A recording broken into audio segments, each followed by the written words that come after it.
Jagan Bengaluru tour వెళ్ళినప్పుడు నేను ప్రస్తావించా. అతను ముందు పార్టీని సంస్థాగత నిర్మాణం చేసుకునే దిశగా అడుగులు వేస్తున్నాడు. ఇక్కడ కూర్చుని అందరినీ కలుసుకునేటటువంటి టైంలో ఇవన్నీ చేయడం కష్టం కాబట్టి అక్కడికి వెళ్ళి నిర్ణయం తీసుకునే ప్రయత్నంలో ఉన్నారు జగన్మోహన్ రెడ్డి అన్నట్టు. ఇప్పుడు అదే నిజమైంది. వచ్చిన తర్వాత అటు కడపది సెటరైట్ చేసుకొచ్చారు. ఇక వివిధ పదవులకు సంబంధించిన పోస్టులు కన్ఫర్మ్ చేసుకుంటూ వస్తున్నారు. తాజాగా చూస్తే పార్టీ రాష్ట్ర ప్రధాన కార్యదర్శులుగా మాజీ ఎమ్మెల్యే గడికోట శ్రీకాంత్ రెడ్డి రాయచోటి, మాజీ ఎమ్మెల్సీ వేంపల్లి సతీష్ రెడ్డి పులివెందుల, మాజీ ఎమ్మెల్యే చెవిరెడ్డి భాస్కర్ రెడ్డి చంద్రగిరి ముగ్గురిని కూడా నియమించుకొచ్చారు. వీళ్ళకి రాష్ట్ర స్థాయిలో కొన్ని జిల్లాల పార్టీ సమన్వయ బాధ్యతలు అప్పగించబోతున్నారు. వీటితో పాటు మరికొన్ని మార్పుల వివరాలు కూడా వైసీపీ కేంద్ర కార్యాలయం ప్రకటించింది. ఏలూరు జిల్లా అధ్యక్ష పదవికి పార్టీకి ఇటీవలే ఆళ్లనాని రాజీనామా చేసిన నేపథ్యంలో ఏలూరు జిల్లా అధ్యక్ష పదవిని కైకలూరు మాజీ ఎమ్మెల్యే దోలం నాగేశ్వరరావుకి అప్పగించారు.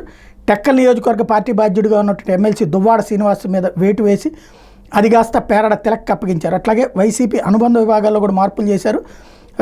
అందులో యోజన విభాగం రాష్ట్ర అధ్యక్షుడు జక్కంపూడి రాజా, బీసీ విభాగానికి ఎమ్మెల్సీ రమేష్ యాదవ్, ఎస్సీ విభాగం మాజీ ఎమ్మెల్యే టీజీఆర్ సుధాకర్ బాబుకి, చేనేత విభాగం గంజి చిరంజీవికి, విద్యార్థి విభాగానికి పానుగంటి చైతన్యాలని నియమించారు. అయితే ఇందులోనే ఏంటంటే మళ్ళీ సహజంగా రైజ్ అయ్యే ప్రశ్న, ముగ్గురు ప్రధాన కార్యదర్శులు తీసుకుంటే ముగ్గురు కూడా రెడ్లే.